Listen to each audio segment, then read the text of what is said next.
नमस्कार, मैं आरबी सिंह यादव और आप देख रहे हैं मेरा YouTube channel RB Singh Yadav editor. आज हम राष्ट्रीय स्वयंसेवक संघ और भारतीय जनता पार्टी के बीच जो खींचतान मची हुई है उस पर बात करेंगे और इस पर तमाम पहलुओं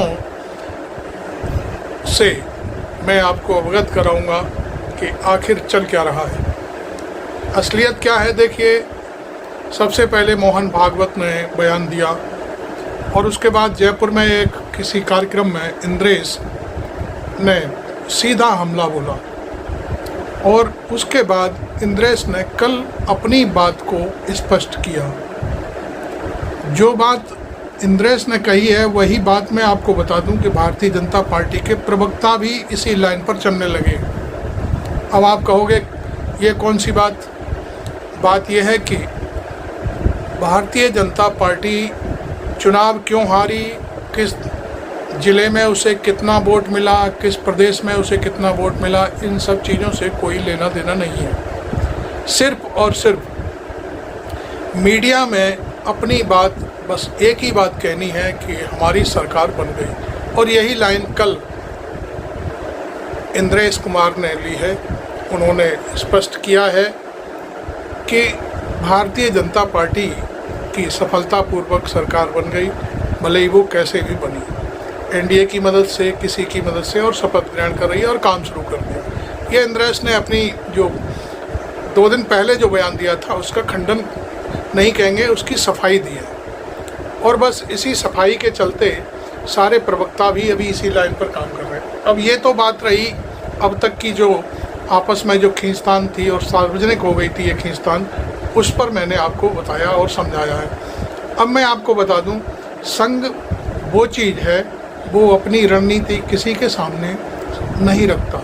वो सिर्फ और सिर्फ पहले हाई लेवल पर अपनी बातें रखता है और उसके बाद उसको जब अपनी योजना को ज़मीन पर लाना होता है तब वो अपने कार्यकर्ताओं के बीच जाता है और उसके ज़रिए ही वो भारतीय जनता पार्टी को अंदरूनी संदेश देता है। सार्वजनिक तौर पर कभी नहीं, अंदरूनी संदेश देता है कि आपको ये काम करना है। मैं आपको बता दूं, अभी मोहन भागवत ने जो बातें कही थी उनको तो आप एक किनारे रख दीजिए।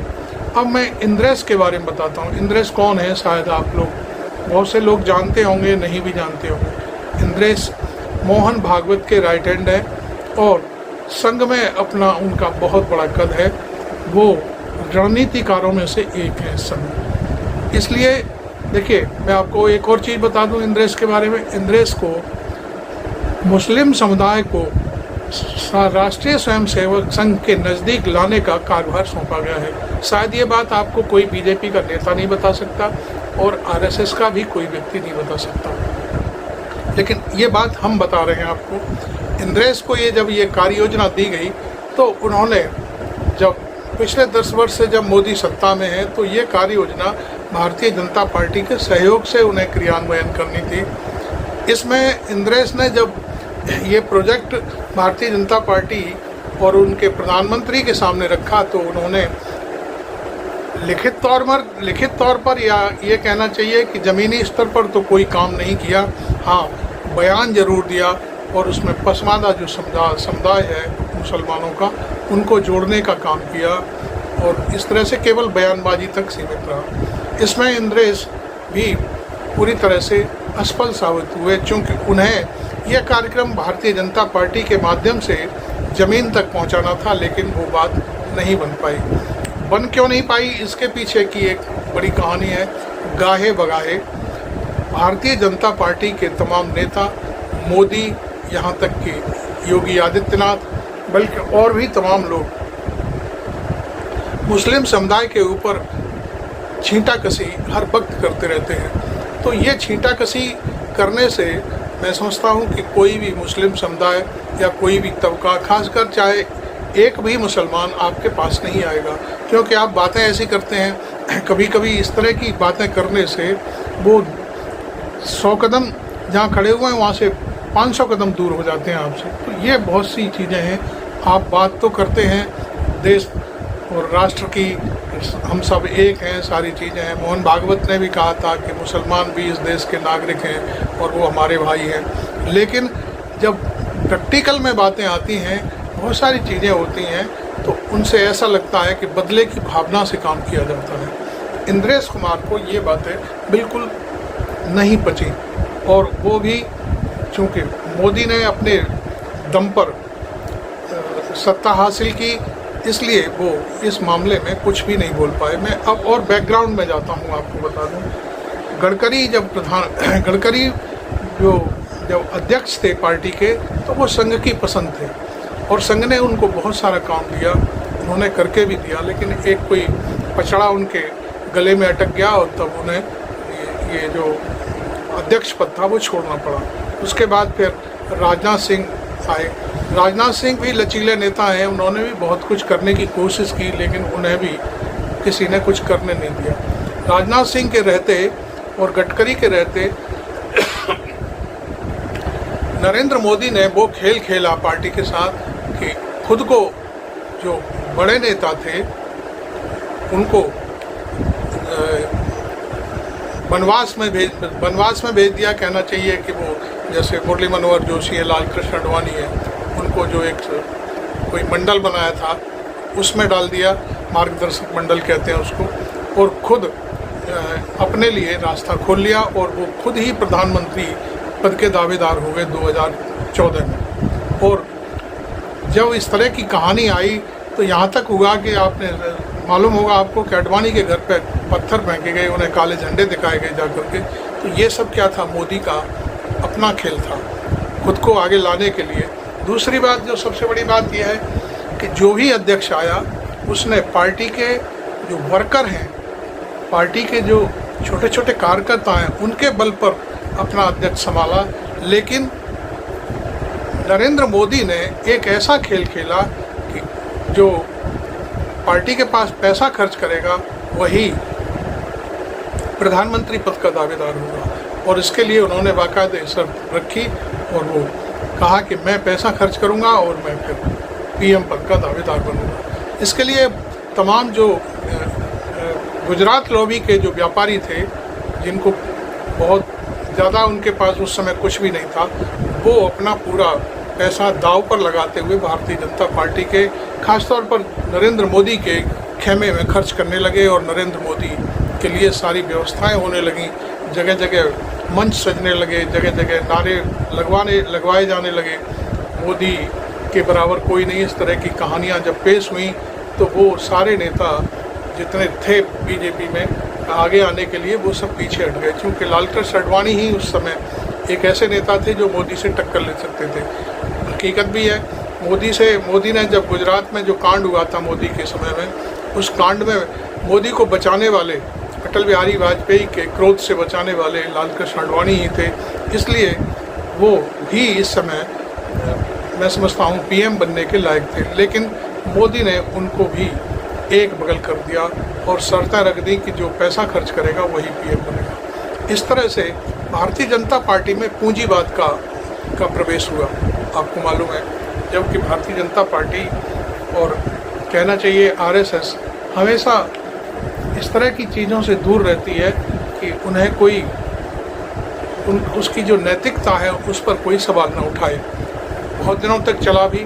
देखिए, एक व्यक्ति थे जो नोटों की गड्डी के साथ पकड़े गए थे रिश्वत लेते हुए, जो अध्यक्ष थे, वो भी काफ़ी नुकसान पहुंचाया भाजपा को, उनको तत्काल हटाया गया। और फिर इस तरह से बहुत सारी ऐसी चीज़ें हैं कि वो जो भारतीय जनता पार्टी है वो खरी नहीं उतरी संघ के उस पर 10 सालों में। और इसी तरह से इसी घात में बैठे इंद्रेश ने अभी आकर के एक बयान दिया कि अहंकार हो गया है मोदी को या भारतीय जनता पार्टी को। इसकी दो पहलू हैं। एक तो मोदी कुछ कहते नहीं, लेकिन वो अपना बोल वाला हर हर मोदी घर घर मोदी, ये इस तरह के नारे, मोदी की गारंटी और इस तरह के जो अलग स्लोगन पेश किए गए, वो सारी चीज़ें सामने आई। और एक चीज़ और, अभी जो इस समय वर्तमान अध्यक्ष हैं जेपी नड्डा, वो तो कठपुतली हैं मोदी की। मोदी जो कहते हैं वही बोलते हैं। उन्होंने तो इस चुनाव के दौरान ही, देखिए सबसे बड़ा नुकसान कहाँ हुआ भारतीय जनता पार्टी को, जेपी नड्डा ने कह दिया कि अब हमें संघ की ज़रूरत नहीं है। यही वजह थी मेन कि संघ ने जब उनको ज़रूरत नहीं है तो संघ ने अपना हाथ खींच लिया और कोई मदद नहीं की। और इसी के चलते मैं कहता हूँ कि हिंदू जो भावना, धार्मिक भावना का जो प्रयोग करने वाला प्रदेश है उत्तर प्रदेश, उसी में सारी छींचल इधर सामने आ गई। इतनी सीटें कम हुई हैं कि भारतीय जनता पार्टी टोटल 272 का भी आंकड़ा नहीं छू पाई, मात्र 33 सीटें मिली और सबसे बड़ी पार्टी के रूप में अखिलेश यादव की पार्टी उभर के सामने आई है। मैंने पिछले वीडियो में भी आपको बताया था। तो कुल मिलाकर के इंद्रेश ने अभी अपनी जो अपना 2 दिन पहले का बयान था उस पर भले ही सफाई दे दी है, लेकिन राष्ट्रीय स्वयंसेवक चुप नहीं बैठने वाला, ये मैं बात आपके साथ मतलब आपको सुनाना चाहता हूँ, आपके दिमाग में भरना चाहता हूँ। संघ अभी भी अब मोदी के आश्रित नहीं रहना चाहता। पहली बात, मोदी अब मार्गदर्शक मंडल में पड़ गए हैं, उनका तीसरा कार्यकाल भी नेहरू के बराबर हो गया, उनकी इच्छा पूरी हो गई। लेकिन संघ कोई मोदी से नहीं है, संघ की सतत प्रक्रिया है, वो आगे बढ़ता रहता है और उसका एजेंडा, मोदी कह रहे हैं 47 का एजेंडा, संघ तो जीवन पर्यंत यहाँ अपना एजेंडा लागू करना चाहता है। वो अब किसी पार्टी की सरकार आने देने के लिए राजी नहीं है। उसकी बहुत सारी चीज़ें हैं जो बदलना चाहता है देश में। ये मैं आपको बहुत भीतर की बात बता रहा हूँ। और मोदी जैसे मालूम नहीं भारतीय जनता पार्टी में कितने आए कितने चले गए और सारे दफन हो गए। एक ज़माना था जब अटल बिहारी वाजपेयी खुद को बीजेपी समझने लगे थे, उनका भी देखिए अंत हो गया। अटल बिहारी वाजपेयी कहते थे कि मैंने भारतीय जनता पार्टी को खड़ा किया है, सोमनाथ से रथ लेकर के मैं अयोध्या की तरफ रवाना हुआ था। उस अडवाणी का क्या असर हुआ? एक मुरली मनोहर जोशी थे, वो भी श्रीनगर तक झंडा फहराने गए थे तो पसीने आ गए थे। और बहुत सारी चीज़ें उनसे उस यात्रा से जुड़ी हुई हैं जो शायद आज की जो हमारी बच्चों की जो जमात है वो शायद इन बातों को नहीं जानती होगी। खैर, संघ अपनी सतत प्रक्रिया में लगा हुआ है और संघ इन 10 वर्षों में भारतीय जनता पार्टी के जिन अध्यक्षों को झेल चुका है, देख चुका है और नाकाम रहे हैं वो लोग, और संघ को ही टारगेट करने लगे हैं, ऐसे अब अध्यक्षों से निजात पाने की ओर काम कर रहा है। अब जो अध्यक्ष पद होगा, देखिए मैं आपको बताऊं, भारतीय जनता पार्टी के संसदीय दल का नेता नहीं चुना गया है कि उसका नेता कौन होगा संसद में। नरेंद्र मोदी ने बिना भारतीय जनता पार्टी के अनुमोदन के ही खुद को एनडीए का नेता चुन करके खुद को प्रधानमंत्री के रूप में पेश कर दिया। ये उनकी अपनी तिकड़मबाजी है कि नायडू को ले आए, जिस नायडू को उन्होंने जेल भिजवाया वो भी अपने पाले में कर लिए। जिस नीतीश कुमार की सरकार चली गई और फिर उन्हें गालियां पड़ने लगी, उसके बावजूद भी नीतीश कुमार को अपने पास ले आए। तो ये एक उनकी अपनी तिकड़म है और इसके पीछे तमाम राजनीतिक कारण होते हैं, आप जानते हैं। जो नेता अपने क्षेत्र में वोट बटोर करके लाता है उसे कुछ न कुछ चाहिए होता है, और भारतीय जनता पार्टी के समय जो पीएम है वो सब कुछ देने को तैयार है। और यही वजह है कि ये सरकार अभी कुछ दिन चलेगी और फिर जब बाद में क्या होगा क्या नहीं होगा वो एक अलग बात है। बहुत सारी पार्टियां टूटेंगी, हो सकता है 5 साल के लिए नरेंद्र मोदी पूरा इंतजाम कर लें कि उनको 272 उनके खुद की पार्टी के हो जाएंगे। लेकिन संघ इन सब बातों से ताल्लुक़ नहीं रखता। संघ नहीं चाहता कि कोई पार्टी टूटे या कोई बात हो। संघ चाहता है कि हर जगह उसकी थ्योरी है, जो उसका सिद्धांत है, वो लागू होना चाहिए। ऑर्गेनाइजर में तमाम लेख छपते रहते हैं। एक लेख पिछली बार छपा था कि नरेंद्र मोदी और मोदी की गारंटी, ये सब चीज़ें कोई मायने नहीं रखती। उसके बावजूद भी नड्डा ने बयान दिया कि संघ को हमें संघ की ज़रूरत नहीं है। तो अब की बार ऐसा अध्यक्ष, मैं आप बीच में एक और बात छोड़ देता हूँ, तब मैं आगे बात करूँगा। भारतीय जनता पार्टी ने, नड्डा ने और उनसे पहले वालों ने तमाम ऐसे घुसपैठिए पार्टी में भर्ती कर लिए हैं जिनका संघ से कोई लेना देना नहीं है। वो कभी टोपी कैसे लगाई जाती है वो ये तक नहीं जानते। उन्हें केवल सत्ता चाहिए और वो सत्ता में आकर के बैठ गए। कई तो मुख्यमंत्री बन गए। बताइए उनका संघ से क्या लेना देना है। लेकिन संघ ये बैठा बैठा देख रहा है, उसकी मजबूरी है, क्योंकि संघ का एजेंडा कोई ऐसा एजेंडा नहीं है कि वो आज लागू हो गया फिर वो काम बंद हो गया। उसका एजेंडा चलता रहता है। ये मैं आपको बता दूं, संघ को मैं बहुत अच्छे से, मैं उसका समर्थक नहीं हूँ, बिल्कुल भी नहीं है, 0% भी नहीं चाहता, लेकिन मैं उसकी जो कार्यशैली है एक पत्रकार के नाते उस पर मैं बहुत अच्छी तरह से उसे जानता हूँ। संघ के तमाम लोग हैं जो दोस्त भी हैं हमारे, और हमें बताते हैं, वो हमसे बातें भी करते हैं, खुलकर बातें करते हैं, कभी आउट ऑफ वे जा कर के भी बातें करते हैं। खैर, अब बात यह है कि अब देखिए, असम का चीफ मिनिस्टर बैठा हुआ है, वो क्या करता है, उसके लिए मोदी ही भगवान है। आरएसएस को वो कुछ नहीं समझता, वो जानता ही नहीं कि आरएसएस क्या चीज़ है। अब शिंदे हैं, वो उद्धव ठाकरे की पार्टी थी, उसको तोड़ करके सीएम बन गए। ऐसे ही जो भारतीय जनता पार्टी के जो डिप्टी सीएम हैं महाराष्ट्र के, वो भी डिप्टी सीएम बन गए, आकर के सिंचाई में घोटाला किया। तमाम चीज़ें ऐसी हैं जो संघ के कहने के विरोध में हो रही हैं। संघ कभी भी, मैं आपको बता दूं, संघ कभी भी लड्डू नहीं खाना चाहता कि तत्काल लाओ और खाओ। संघ सतत प्रक्रिया चलाता है और वो चाहता है कि हमारे लिए संपूर्ण भारत एक है। वो कभी कभी वसुधैव कुटुंबकम की बात करता है, तो ये उसकी अपनी शैली है और थ्योरी है जिस पर वो बैठ करके काम करता है। अब जो अगला अध्यक्ष होगा, जेपी नड्डा तो चले गए उसमें मंत्रिमंडल में, अब जगह खाली हो रही है, जेपी नड्डा की जगह कौन आएगा, ये बात अब मैं समझता हूँ संघ के बिना पूछे तय नहीं हो सकती। ये मैं आपको बता देता हूँ। अभी भले ही अभी ऐसा लगता है कि इंद्रेश ने सारी चीज़ों को समेट लिया, नहीं, संघ इंद्रेश ने अभी सिर्फ केवल अपनी बात कही है कि जो वर्तमान में जो घटा है उस पर बात बोली है। अभी संघ का कोई एजेंडा या कोई बात सामने नहीं आई है। मैं आपको बताऊँ, ये आप ध्यान से उनके जो बयान में जो सफाई आई है, खंडन आया है, उसमें उन्होंने अभी अपनी खुद की कोई बात नहीं कही है। उन्होंने अपना जो बयान दिया था उस पर ये कहा है कि ठीक है, सरकार बन गई है, चल रही है, बस।